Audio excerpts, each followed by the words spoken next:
ఇక మళ్ళీ ఒక ముచ్చటైతే పట్టుకొని వచ్చిన. ఏం లేదు, ఇన్స్టాగ్రామ్ స్క్రోల్ చేస్తా అంటే ఒక వీడియోనైతే కనిపించింది.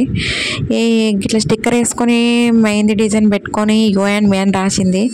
గట్లా రాస్తేనే బొచ్చలు లైక్లు వచ్చినాయి. ఇంకా మనం ఎందుకు ట్రై చేయొద్దు, మనకు కూడా లైక్లు సబ్స్క్రైబర్లు కావాలి కదా అని చెప్పి నేను కూడా ట్రై చేసిన. స్టిక్కర్ వేసుకొని అయితే డిజైన్ వేసుడు మొదలు పెట్టినగా. ఇక మనకి ఎన్ని లైక్లు వస్తాయో, ఎంతమంది సబ్స్క్రైబర్లు పెరుగుతారో ఈ వీడియో చూసి అయితే చూడాలి. ఇక చూడు డిజైన్ అయితే ఎట్లా వస్తుందో. ఈజీనే, అటు 2 గీతలు ఇటు 2 గీతలు గీసి మధ్యలో స్టిక్కర్ వేసి ఏమన్నది యూ అండ్ మీ అని అయితే రాసింది. సో నీకు చెప్తాను, నేను అత్తే పోతుంది. స్టిక్కర్ కూడా వేకిన, యూ అండ్ మీ అయితే రాసిన. చూడు ఒకసారి డిజైన్ అయితే ఈ వీడియోకే బొచ్చలు లైక్లు వచ్చినాయి. నాకు కూడా మీరు లైక్ చేయుర్రి. ఇక సింపుల్గా బ్యాక్ డిజైన్ ఎట్లా పెట్టాలనో అయితే చూడరుగా. ఏం లేదు, అదే కప్పుతో వెనక వర గీసిన, మధ్యలో గుండ్రాలు గీసిన.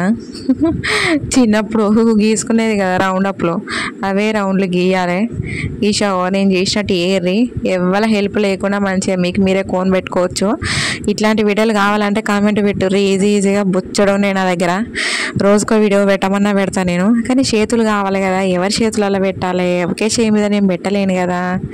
పెద్ద సమస్య వచ్చి పడింది నాకు. ఎట్లా చూద్దాం, ఎట్లయితే అట్లయితుంది.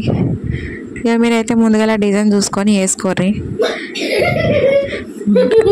ఇగో నేను ఇట్లా మాట్లాడుతా అంటే మధ్యలో మా కొడుకు వచ్చి నవ్వుతాడు. మా మమ్మీకి ఏమైందిరా, పిచ్చి లేచిందా ఇట్లా మాట్లాడుకుంటుందని. ఏం చేస్తాం, పోరగాళ్ళు పండకుండా ఇంకా నేనేం మాట్లాడతానని నేను చేస్తానని చూస్తాను. మీరైతే చూసుకోరు మంచిగా డిజైన్ ఎట్లా వచ్చిందో చెప్పుర్రి. కామెంట్ చేసుడు అయితే మర్చిపోకలి. లైకులు కొట్టాలి, సబ్స్క్రైబర్లు కొట్టాలి. ఈ నెల ఆఖరి లోపలైతే 200 మంది సబ్స్క్రైబర్లు అయితే కావాలి. చూద్దాం ఎన్ని లైకులు అయితే ఎంతమంది సబ్స్క్రైబర్లు వస్తారో. ఇక ఉంటాను. ఇక చాలా మాట్లాడినా కూడా ఇక మీరు వినరు. ఇక డిజైన్ అయితే చూసుకోర్రి. ఉంటాను. బాయ్.